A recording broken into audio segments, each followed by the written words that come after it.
Bonjour à tous. Le conseil politique du RHDP hier intéresse ce mardi nombre de journaux.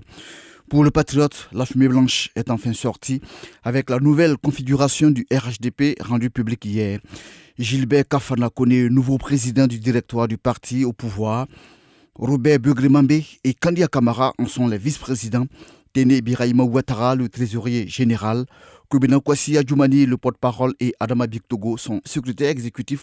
Alassane Ouattara, président du RHDP, a indiqué être fier du travail abattu par ses responsables et militants, grâce à qui, a-t-il précisé, leur parti est le plus grand de Côte d'Ivoire, avant d'ajouter que cette réforme du RHDP vise à affronter avec succès les défis futurs et à faire face à la vacance de certains postes, conclut le Patriote. Pareil pour l'avenir qui explique qu'avec cette restructuration au sommet, la machine à gagner du RHDP est relancée.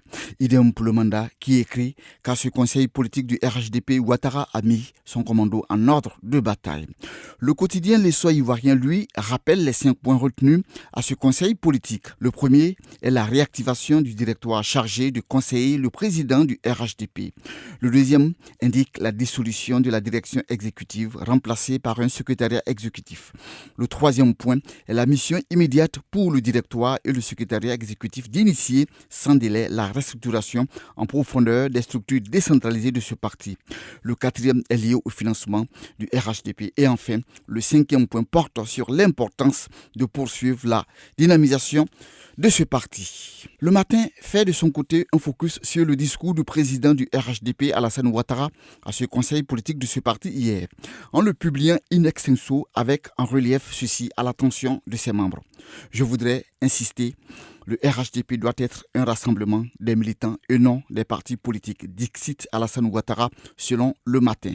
Mais d'autres journaux, contrairement à ses précédents, ont un autre son de cloche à propos de cet événement du RHDP. Et le ton est donné par le nouveau Réveil qui écrit « Ouattara nomme la colère gronde », justifiant cela par ces quelques questions qu'il affirme des classiques avoir posées lors de cette réunion. Pourquoi depuis des mois certains postes sont vacants alors que le RHDP dit avoir les hommes et les femmes capables? Pourquoi le président Ouattara hésite-t-il à nommer selon la compétence?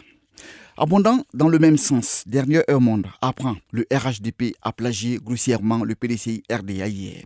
Car d'après ce journal, le RHDP a désormais un secrétariat exécutif comme au PDCI RDA. Bictogo désigné nouveau secrétaire exécutif comme Maurice Kakou Djikawi.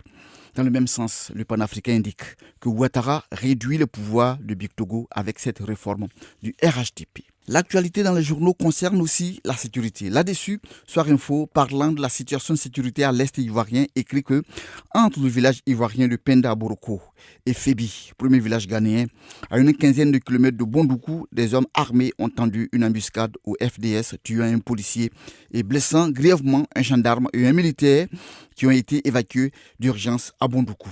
L'Inter renchérit sur cette information en écrivant « Insécurité, un poste de contrôle attaqué à la frontière ivoiro-ghanéenne, un policier décédé, un gendarme blessé ». Et cette autre information avec le bélier intrépide qui apprend, malgré son exil en Europe, comment Guillaume Soro dérange. Pour ce journal, entre condamnation, mandat d'arrêt, dissolution de sa formation politique, Guillaume Soro est devenu persona non grata en Côte d'Ivoire, avant de s'interroger à quand la désescalade. Merci et bonne lecture. Radio de la paix. Se parler, s'écouter, se comprendre.